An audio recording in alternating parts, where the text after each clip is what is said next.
ದಾರಿ ತೋರಿಸುತ್ತೆ. ಹಬ್ಬ ಅಂದ್ರೆ ಬರೀ ಹೊಸ ಬಟ್ಟೆ ಅಲ್ಲ, ನಮ್ಮ ಜ್ಞಾನವನ್ನು ಹೆಚ್ಚಿಸಿಕೊಳ್ಳುವುದು ಕೂಡ. ಹೌದು ರಶ್ಮಿ, ಕಾವ್ಯ ಹೇಳಿದ್ರಲ್ಲಿ ಏನ್ ತಪ್ಪಿದೆ?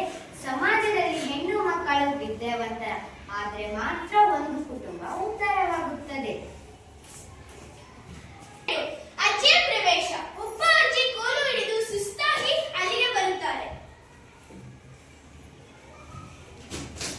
ಯಾರು ಯಾರು ಸ್ವಲ್ಪ ನೀರಿದೆ, ಕೊಡ್ತೀರಾ? ಅಜ್ಜಿ, ದೂರ ಹೋಗು, ದೂರ ಹೋಗು, ನನ್ನನ್ನು ಮುಟ್ಟಬೇಡ. ನೋಡು ನೀನ್ ಹೇಗಿದೆಯಾ, ನನ್ನ ಬಟ್ಟೆ ಮುಟ್ಟಬೇಡ, ನಾನು ದೇವಸ್ಥಾನಕ್ಕೆ ಹೋಗಬೇಕು. ದೂರ ಹೋಗು. ಅಯ್ಯೋ ಶಿವ ಶಿವ.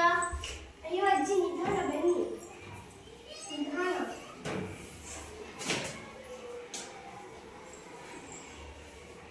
ಅಜ್ಜಿ ನೀರು ಕುಡಿಯಿರಿ, ತಗೊಳ್ಳಿ.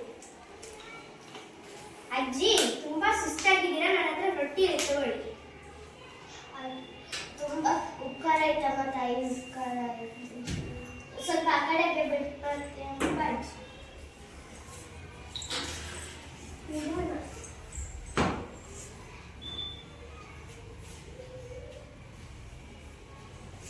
ದೃಶ್ಯ 3. ಅಜ್ಜಿ ಮಾಯವಾಗಿ ದೇವತೆ ಪ್ರತ್ಯಕ್ಷವಾಗುತ್ತಾಳೆ.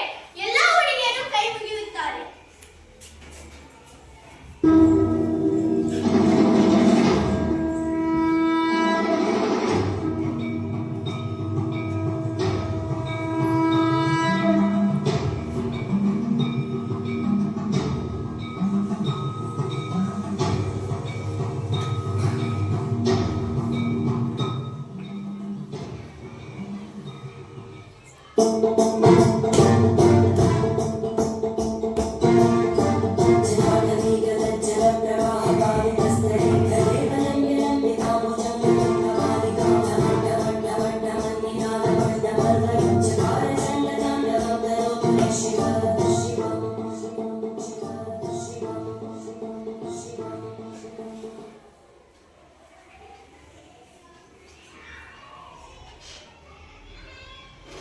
ಮಕ್ಕಳೇ, ಶಿವರಾತ್ರಿಯ ದಿನ ಶಿವನ ಪತ್ನಿ ಪಾರ್ವತಿಯನ್ನು ಪೂಜಿಸುತ್ತೀರಿ.